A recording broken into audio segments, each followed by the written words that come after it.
મિત્રો કૂતરાભાઈને અંગ્રેજીમાં ડોગ કહેવાય અને એની ધર્મપત્ની એટલે કૂતરીબેનને શું કહેવાય? ડોગી? ના, ડોગી ના કહેવાય, બીચ કહેવામાં આવે છે.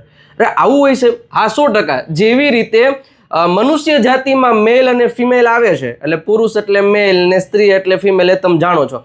એવી જ રીતના પ્રાણીઓ હોય, પશુ હોય, પક્ષીઓ હોય, એમાં પણ મેલ અને ફિમેલના અંગ્રેજીમાં નામ અલગ અલગ હોય છે.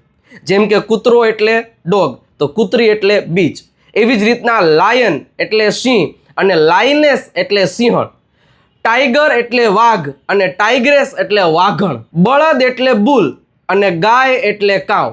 અને મિત્રો જો આવી જ તમારે આખી પીડીએફ જોતી હોય ફ્રીમાં, તો સરસ મજાની રીતે આપણી વોટ્સઅપ ચેનલમાં જોડાઈ જાઓ. ત્યાં મેં આની આખી દરેક પ્રકારના એનિમલની પીડીએફ આપેલી છે. ઓકે, હવે એમાં કેવી રીતે જોડાશો? તો સ્ક્રીન ઉપર આપેલા નંબર ઉપર હાઈ મેસેજ કરશો ને, એટલે વોટ્સઅપ ચેનલે લિંક આવશે, ક્લિક કરીને ફોલોનું બટન દબાઈ દેજો, એટલે એમાં તમને એની પીડીએફ મળી જવાની છે. મિત્રો મજા આવી હોય તો એક વખત લાઇકનું બટન દબાવી ફોલોનું બટન દબાવવાનું ભૂલતા નહીં.